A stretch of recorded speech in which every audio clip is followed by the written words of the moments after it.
Well, hello. Welcome to my channel. As you can see, I'm back with the 68 RT. I'm getting ready to put this console in. Got it sitting up here. Bought this off of eBay. And this car was originally a buddy seat car, so I need to get rid of these. So I'm going to take a grinder. I'm going to grind these out, grind these welds off. I just got little stitch welds on them. I'm going to grind those off. But I wanted to measure this first, so I'm coming from the floor where it's welded together at the factory, and I'm measuring from there. It looks like we're at 11 3/4 to 14 1/4 on the first mount. And then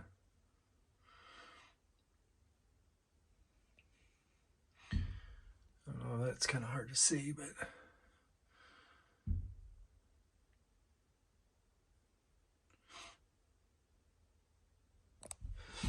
.25 7/8 on the second one. Here is the buddy seat and the interior out of the car. I don't know if anybody can tell me. If they could, comment below if you can get these little buttons, like the caps on them. That one's missing. Anyway, I'm going to take and grind this off. And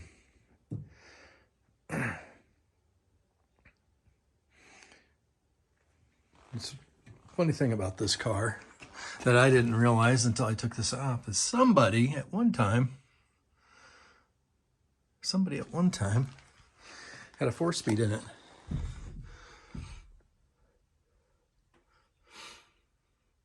That's the only reason I could think they would cut that in there like that.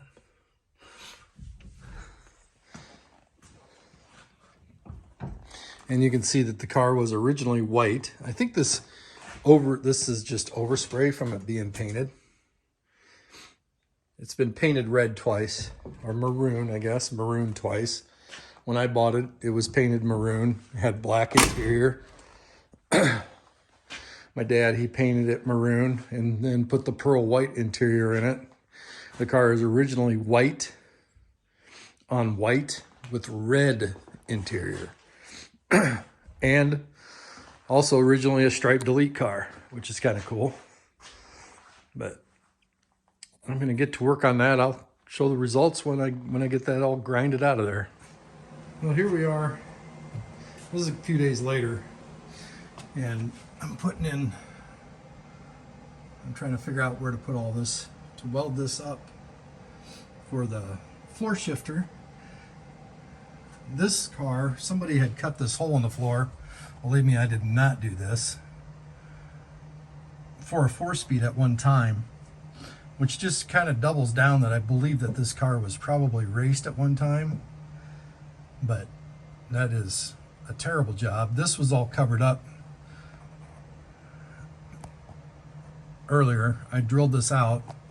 Here is my rod that is coming. This bolts down on the bottom of the transmission. And then I took a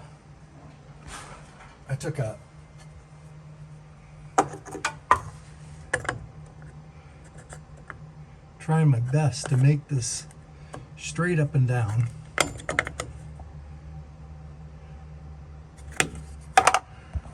All different ways.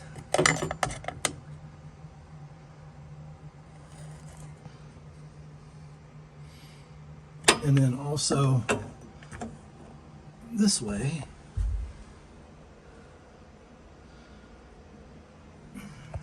And I think it's off just a little bit. I'm not really sure it's going to make that big a difference. It's actually comes back a little bit. All I did was tack this in.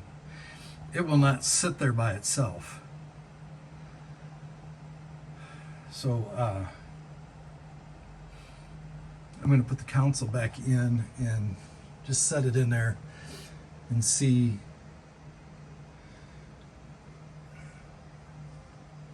Not really sure what else how else to position that other than just trying to figure it out.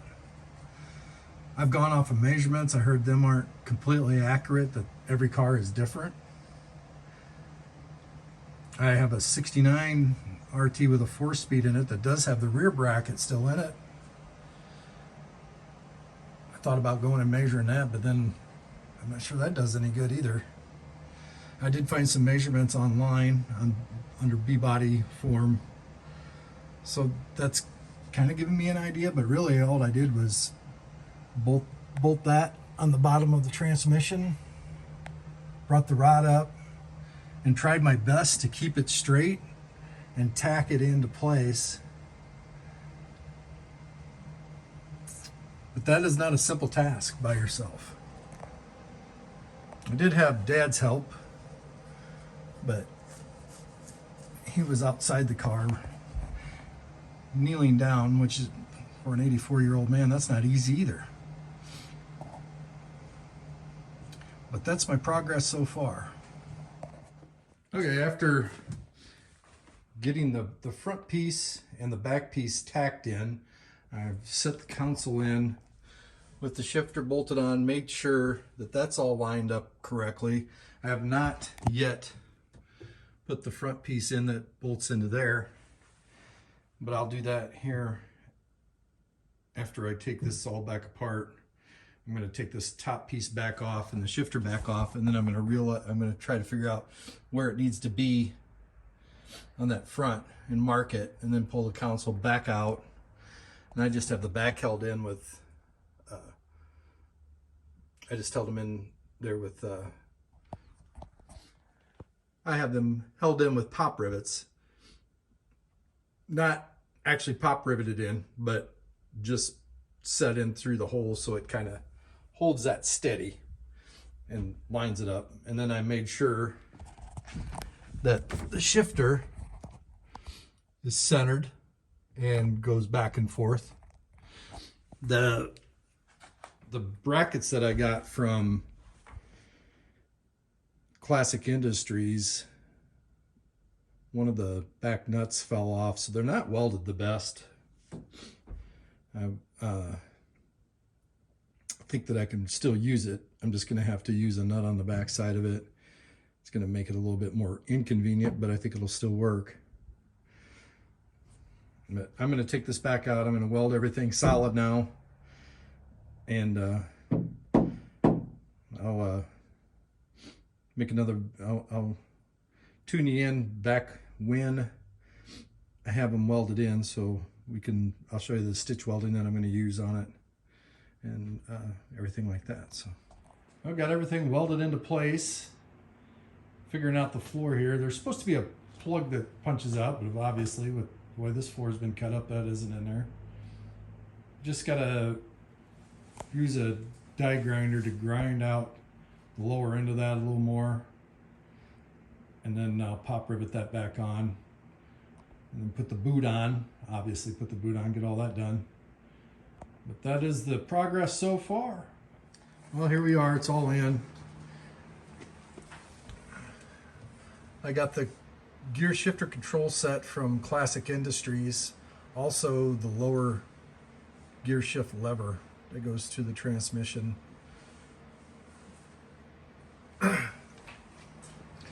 Everything's in and hooked up and adjusted. All went together pretty well. I did this with a very basic set of tools.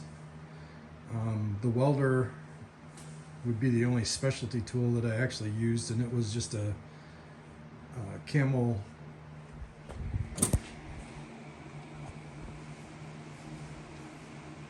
Housefield 115 volt flux core.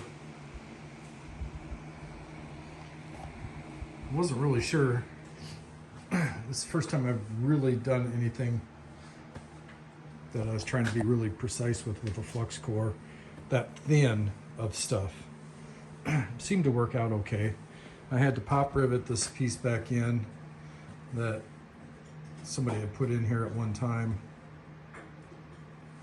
Obviously I have to take the gear shifter out of it, or the gear selector for the column shift.